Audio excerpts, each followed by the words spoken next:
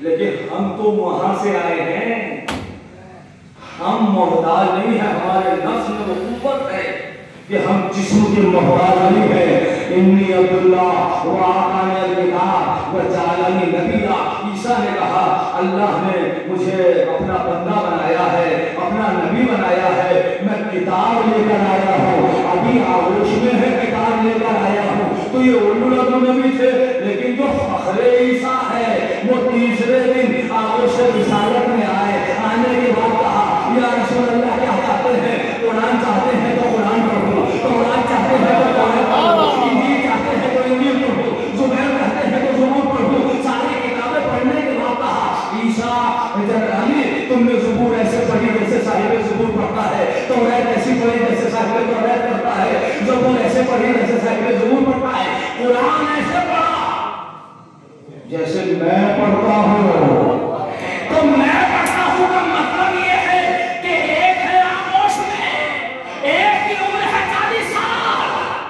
تو یہ مجھ جیسا تو اس لیے کہ نفس رسول ہے, اس میں کمزوری نہیں ہے, یہ جسم کا محتاج نہیں ہے, جسم اس نفس کا محتاج ہے. یہی وجہ ہے جو نفس جسم کے محتاج ہوتے ہیں وہ جسم کے اعتبار سے کرتے ہیں. بس آخری بات میں نے اس کو ختم کر دیا. مجھے انصاف سے بتائیے, آپ نے دیکھا ہوگا اگر کوئی انسان پتہ نہیں کون افراد ہو کے جس نے گھڑ سواری کی ہو, اچھا چلیے گاڑی میں تو سبھی بیٹھتے ہیں, وہ لوگ چلانے والے سب نہ ہوں. اگر فرض کرے کہ کوئی انسان گاڑی میں بیٹھ جائے اور اس پہ بھی گھسوڑ دے تو جہاں گاڑی جائے گی وہیں تو جائے گا, ہے نا. اسی طرح گھوڑے کے لگام کو چھوڑ تو جہاں گھوڑا لے جائے گا وہاں جائے گا.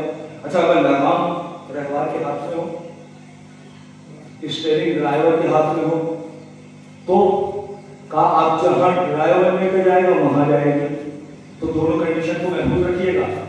کبھی ایسا ہوتا ہے جو چلانے والا ہے وہ اس کے تابع ہو جاتا ہے, اور کبھی ایسا ہوتا ہے کہ وہ اس کے تابع ہو جاتی ہے. اب یہ فرق ہے, یہی وجہ ہے جو معصوم نے فرمایا.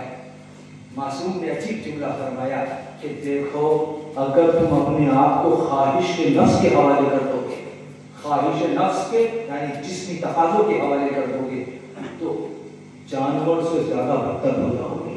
کیوں؟ اس لیے کہ تمہارا جسم تمہیں لے کر چلے گا, اور اگر اپنے آپ کو عقل کے تابع بناؤ گے, عقل یعنی روح کے تابع بناؤ گے, تو اب جہاں جہاں روح جائے گی وہاں وہاں جسم جائے گا. اب یہ تمہاری کیفیت وہ ہوگی کہ فرشتے بھی پست نظر آئیں گے, تم بہت غلط ہو جاؤ گے. تو اب یہ انسان کے اچھا مجھے بتائیے کوئی ایسا ڈرائیور آپ نے دیکھا ہے کہ جو اسٹیئرنگ چھوڑ دے اور ایکسیڈنٹ نہ ہو؟ کوئی ایسا وہ چھوڑا ہے تو کیا مطلب ہے کہ بھئی جہاں گاڑی جائے گی وہاں جائے گا تو نتیجے میں ایکسیڈنٹ ہو جائے گا. امام یہی تو کہہ رہے ہیں کہ جب اپنے آپ کو, اپنی عقل کو, اپنی روح کو تم نے اپنے جسم کے تقاضوں کے حوالے کر دیا تو جو جسم کے تقاضے ہیں وہ کرے جائیں گے, اور جب جسم کے تقاضے ہوں گے تو اب ہر چیز میں مزہ چاہیے. آ گئی وہ بات جہاں سے سلسلہ شروع کیا تھا. اب جب ہر چیز میں مزہ جائے گا تو روح کا مزہ اور ہوتا ہے, جسم کا مزہ اور ہوتا ہے. جس کو جسم کا مزہ لگ جائے اس کو روح کے اوپر غالب ہو جاتا ہے, تو اب ٹکراؤ ضروری ہے. اور جس کو روح کا مزہ لگ جائے, روح کی غذا کیا ہے مجھے بتائیے. کوئی آپ کے ترکیب میں کوئی ایسی دوا ہے کہ جو کسی انسان کو حسد ہوتا ہو اس کا حسد ختم ہو جائے اس کے اپنے کھانے سے؟ آپ کے یہاں ترکیب میں کوئی ایسی دوا ملتی ہے کہ ایک آدمی بڑا مغرور ہے, اسے پکڑ کے 4 آدمی جو ہے ٹیبلیٹ منہ میں ڈال دیں تاکہ اس کا غرور تو ختم ہو,